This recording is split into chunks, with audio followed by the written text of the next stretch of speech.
நிச்சயமா நம்மளை காப்பாற்றுவேன். நேர்மையே இல்லாம பிறரை ஏமாத்திக்கிட்டு பொய் சொல்லிக்கிட்டு துணிச்சலா இருந்தா நல்லதா? அது நேர்மையா இருந்தா துணிச்சலா இருந்தா ஜெயிச்சிடலாம். இருப்பீங்களா? அடுத்து நான் சொல்லியிருக்கேன், யாருடைய காசையுமே கீழே விழுந்தா எடுக்கக்கூடாது. இப்போ நம்ம ஸ்கூல் வந்து இந்த ஒரு வருஷமாவே நிறைய மாறி இருக்கு.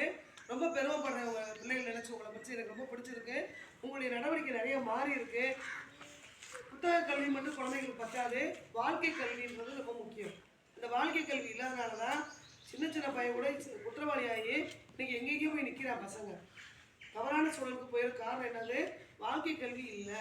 புத்தகத்தில் படித்து 100 மார்க் வாங்கி வாழ்க்கை கல்வி இல்லை அப்படின்னா அது ஃபெயிலியர். ஸோ வாழ்க்கை கல்வி என்னது? தைரியமாக இருக்கணும், நேர்மையாக இருக்கணும், யாரையும் கெடுக்கக்கூடாது, பொய் சொல்லக்கூடாது, பிறரை ஏமாற்றக்கூடாது, அடுத்தவங்க காசுக்கு அடுத்தவங்க சொத்துக்கு பொருளுக்கு நம்ம ஆசைப்படக்கூடாது. நம்மகிட்ட என்ன இருக்கோ அதில் சந்தோஷமாக இருந்துக்கணும். நம்மளுக்கு அது கிடைக்கலன்னு நினைக்கக்கூடாது. நம்மளுக்கு கிடைச்சது போதும், அதுக்காக அடுத்தவங்க பொருளை திருடக்கூடாது. இப்போ இந்த முதல்ல எப்படி நம்ம ஸ்கூல் இருந்துச்சோ இப்போ நம்ம ஸ்கூல் வந்து நடைமுறை நல்லா இருக்கு. நான் நேர்மையாக இருக்கணும், பணத்தை எடுத்தாலும் கொடுத்துடணும், யார் பணத்தையும் எடுக்கக்கூடாதுன்னு சொன்னேன். அதை வந்து கடைப்பிடிச்சேன். இன்னைக்கு 4வது படிக்கிற 5வது 4வது படிக்கிற திக்ஷாஸ்ரீ என்ன பண்ணியிருக்கான், வரும்போதே அந்த கிருஷ்ணவேணி வீட்டுக்கிட்ட ரோட்டில் 200 கீழே விழுந்துருக்கு. அதை எடுத்துகிட்டு வந்து அவங்க அம்மா காலை சாப்பாடு சமைக்கிறாங்க. அவங்க உள்ளே இருக்கிறாங்க. அவங்க அம்மா 6:30 வந்துட்டாங்க. நாகலட்சுமி உள்ளே வந்திருக்கு. இந்த மாதிரி 200 விழுந்துச்சுன்னு சொல்லியிருக்கு. உங்கள் அம்மா நான் சொல்லியிருக்கு. எங்கள் டீச்சர் வந்து நேர்மையாக இருக்கணும்னு சொல்லியிருக்காங்க. இந்த காசை நான் லட்சுமி டீச்சர் தான் கொடுப்பேன். அவங்க கிட்டும் இதை கீழே விழுந்த படத்தை அவங்களுக்கு கொடுப்பேன், அவங்க யாருன்னு கண்டுபிடிச்சி கொடுத்துக்கட்டும் அப்படின்னு சொன்னாங்க. நான் உங்ககிட்ட கொடுக்க மாட்டேன், அம்மாட்டில் நான் கொடுக்க மாட்டேன், டீச்சர் சொல்லியிருக்காங்க, இப்படி தான் இருக்கணும்னு சொல்லியிருக்காங்கன்னு சொல்லுவேன். அப்போ அதுதான் நான் சொல்லுவேன் அடிக்கடி, 100 விதையை மண்ணில் எரிஞ்சு தண்ணி ஊற்றி உரம் போட்டால் 100 விதையுமே மரமாகாது. ஒரு 20 விதை மரமாயிரும், மிச்சமெல்லாம் கொக்கு விதையாக போகிறதுக்கு வாய்ப்பு இருக்குது. 100 மரமாகாது இல்லையா? அது மாதிரி நான் சொல்கிற அறிவுரை வந்து அட்லீஸ்ட் 100 பிள்ளைகளை 10 பிள்ளைவா அதை மாற்றிருக்குன்னு நினச்சேன். மாற்றிடும் அப்படின்னு இத்தனை நாள் கஷ்டப்பட்டு வாழ்க்கை கல்வி நிறைய நடைமுறை அறிவுரை எடுத்து சொன்னேன். ஆனால் 10 பிள்ளை மாறல, 75 பிள்ளையுமே மாறிடு. சரியா? நீ கை தட்டிக்கலாம். எல்லா பிள்ளையும்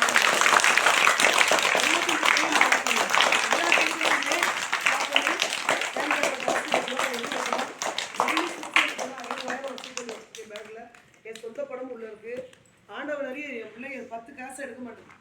என் பிள்ளைய பள்ளிக்கூடத்து பிள்ளைங்க 10 பைசா எடுக்க மாட்டேங்குது. முதல்ல நம்ம ஸ்கூலில் எடுத்தாங்க, இப்போ இல்லை. இந்த ஒரு வருஷம் நான் கரெக்டாக அவங்க அறிவுரை சொன்னேன். எப்போ சொல்லணும்?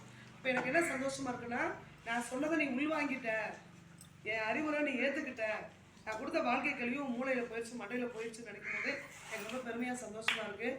எவ்வளோ பணம் ஹேண்ட்பேக்கில் இருந்தாலும் எல்லா டீச்சருமே சொல்கிறாங்க, எவ்வளோ ரூபா காசு கிடந்தாலும் பேக்கை வச்சு நம்ம வாட்டில் இருந்தாலும் பிள்ளைங்க எடுக்க மாட்டேங்குது, பரவாயில்லையே. அப்போ எதுக்காக வாழ்க்கை கல்வி முதல்ல வேணும்? ஒழுக்கம், நேர்மை, பணிவு, மரியாதை, நியாயம், உண்மை, இது இருக்கணும் ஃபஸ்ட்டு. அதுக்கப்புறம் தான் படிப்பு. இது பூராமே இல்லாமல் படிப்பு மட்டும் இருந்தால் நல்லா இருக்குமா? இதெல்லாம் இருந்தால் ஆட்டோமேட்டிக்காக படிப்பே வந்துடும். நேர்மை இருந்தால் படிப்பு வந்துடும், உண்மை இருந்தால் படிப்பு வரும். பொய் பேசக்கூடாது, ஒருத்தர் கிட்டத்தரக்கூடாது, மேலே பழி போடக்கூடாது. நல்ல குணங்கள் நல்ல பண்புகள் நம்மகிட்ட இருந்தாலே நம்மளுக்கு எல்லாமே கிடைக்கும். யார் கொடுப்பா? கடவுள் கொடுப்பார். கடவுளை நம்புறீங்களா? சரி, இப்போ பாரு, 7000 ரூபா கீழே பணத்தை ஒரு வயசான பாட்டி போட்டு போயிட்டாங்க. எப்போ? ஒரு 8 மாதம் இருக்கும். 7000 ரூபா பணம், ரேஷன் கார்டு, ஆதார் அட்டை போட்டு போயிட்டாங்க. 7000 ரூபா போது இந்த கூலி வேலைக்கு போய் லோன் வாங்கிட்டு கஷ்டப்பட்டு கொண்டு போட்டது அடையாள அட்டையை போட்டாங்க. 7 மாதம் முன்னாடி சிவசக்தி வந்து அந்த பணத்தை வந்து எடுத்து அந்த பாட்டி ரேஷன் கார்டில் ஃபோட்டோவை பார்த்து வீடு தேடி கொண்டு போய் கொடுத்து வந்துருச்சு. அது ஆதார் அட்டை, பணம் எல்லாத்தையுமே. அதுக்கப்புறம் ஆதி இருந்துச்சுவா. ஆதி என்ன பண்ண?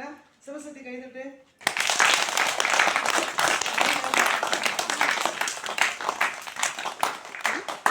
ஆதி என்ன ஸ்டாண்டர்டு? 6வது படிக்கிறான். இவன் என்ன பண்ணுறது? பால் பண்ண இருக்கு இல்லையா, சிங்கராஜர் பால் பண்ணிக்கு முன்னாடி வாசலில் 2000 ரூபா கீழே கிடந்திருக்கு. 4,500 எடுத்துகிட்டு போய் பால் பண்ணியில் கொடுத்து வந்துட்டான். இது கிடக்கு பால் பண்ணிக்கு வாசலில் கிடந்திருக்கு, யாருக்கான்னு தெரில, இருந்தாங்கன்னு கொடுத்து வந்துட்டான். கொடுத்து வந்து இங்கே ஸ்கூல்னு சொல்லிட்டான். டீச்சர் நீங்கள் சொன்னீங்கல்ல யார் காசு எடுக்கக்கூடாது, நான் எடுத்து கொடுத்துட்டேன். இந்த பிள்ளை என்ன பண்ணுச்சு? 7000 எடுத்துக்கொண்டே பாட்டிகிட்ட கொடுத்துருச்சு. அப்போ இதெல்லாம் வந்து நான் போட்ட விதையில முறைச்ச ஒரு பெரிய பூமரம் இல்லையா?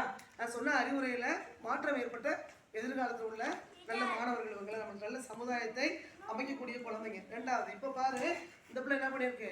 அந்த 200 ரூபா கீழே கிடக்கு. அவங்க அம்மா உள்ள சமைக்கிறாங்க. 8:15 ஸ்கூலுக்கு வந்துருச்சு. அவங்க அம்மா இருக்கிறாங்க, கொடுக்க மாட்டேங்குது அம்மா.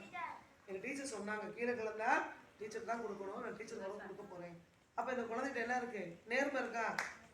கைதட்டு பார்ப்போம்.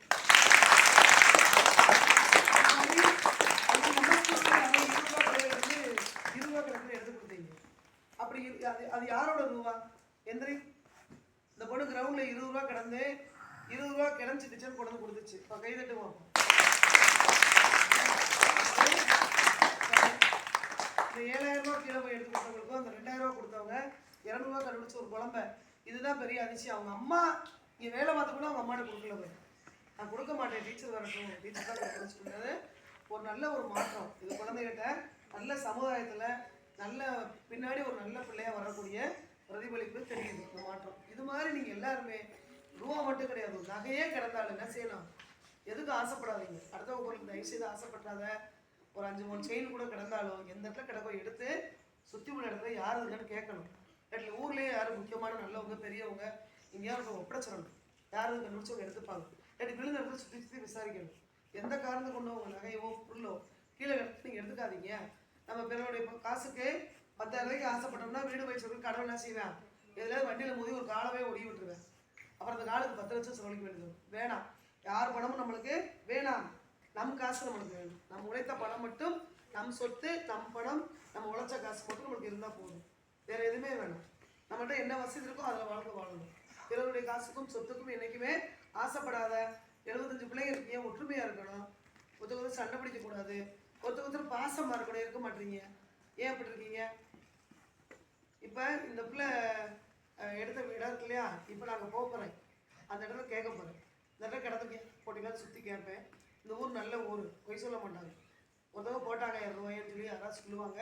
இல்லாட்டி அந்த வீட்டு வாசலில் உள்ளவங்களாக இருக்கலாம். விசாரிச்சு அந்த ரூபாய் எனக்கு ஒப்படைக்க போகிறேன். இதையும் சொல்லாட்டி சரி கொடுத்துட்டா டீச்சர் என்ன பண்ணணும்னு பையன். இதுக்கு மக்கள் மேலே அப்படி எனக்கு உலகத்தை நினைச்சேன். இது எங்கே எடுத்துச்சோ அந்த இடத்துக்கு போகிறேன். வண்டி எடுத்து போய் அந்த இடத்துல யாரோட பணம் விசாரிக்க போகிறேன். இப்போ ஒன்று அந்த சுற்றி இருக்க வாங்கணும். இல்லைன்னா என்கிட்ட இந்த பணம் இருக்குது, ஊருக்குள்ள போய் சொல்லுங்க. 200 ரூபா யார் அந்த இடத்துல போட்டாங்க? எந்த வீடு? கிருஷ்ணவேணி வீடு இருக்குல்ல, பிரதீக்ஷா வீடு. பிரதீக்ஷா கிருஷ்ணவேணி வீடு வாசல் இருக்கு இல்லையா? அந்த ரோட்டில் கிடந்திருக்கு, அந்த இடத்துல கிடந்திருக்கு. உங்கள் ஊருக்கு தகவல் சொல்லுங்க, தகவல் கொடுங்க. யாரோட ரூபான்னு வாங்கி சொல்லுங்க. என்கிட்ட இருக்குன்னு சொல்லுங்க. ரைட்டா? சரி, வேற என்ன வேணும்? லீவ் போடாமல் ஸ்கூலுக்கு வரணும். டெய்லி லீவ் போடாமல் பள்ளிக்கூடம் வரணும். இந்த 7000 ரூபா கண்டுபிடிச்ச குழந்தைக்கும் 2000 ரூபா கண்டுபிடிச்ச ஊருக்குள்ள கொடுத்த பையனுக்கும் இந்த கண்டுபிடிச்ச இந்த பிள்ளைக்கு என்ன சரி நாளைக்கு ஒரு பரிசு கொடுக்குறேன். இன்னைக்கு அந்த பரிசு பொருள் உள்ள இருக்க ரூம் அடைச்சிருக்கு. நாளைக்கு ஆளுக்கு ஒரு பரிசு என்ன செய்ய போகிறேன்? கொடுக்க போகிறேன். அவங்க நேர்மையை பாராட்டி ஒரு பரிசு கொடுக்குறேன். அப்போ இதை போல் நீங்கள் எல்லாரும் என்ன செய்யணும்? வரணும். யாராலும் வருவீங்க இதே மாதிரி நல்ல பிள்ளையா நாங்கள் வளர போகிறோம்னு யாரும் இருப்பீங்களா? சரி, இப்போ நிறைய லீவ் எடுக்கிறீங்க. எதுக்கு லீவ் எடுக்கிறீங்க? நீங்கள் லீவ் எடுக்கிறது கூட அவங்க பேரண்ட்ஸே காரணம். பொறுப்பாக பள்ளிக்கூடத்துக்கு பிள்ளைய டெய்லி அனுப்பணும். டெய்லி அனுப்புகிற பேரண்ட்ஸு என் பிள்ளை ஏன் படிக்கணும்னு கேள்வி கேட்கணும். மாதத்துக்கு 5 நாள் ஸ்கூலுக்கு அனுப்பிட்டு என் பிள்ளைக்கு எழுதே தெரியலன்னா முதல்ல ஸ்கூலுக்கு வந்திருக்கா? ஸ்கூலுக்கே வராமல் என் பிள்ளைக்கு எழுத்து தெரியலன்னா வீட்டிலே வச்சுக்கிட்டு இருந்தா எப்படி எழுத்து தெரியும்? இதை கேட்டால் அவங்க மாறாட்டு தான் பேசிட்டு இருக்கோம். லீவு எப்போ பார்த்தா லீவ் போடுறீங்களே. சனி ஞாயிறு லீவ் விடுறாங்க வாரம். உங்கள் இஷ்டம் நீங்கள் லீவ்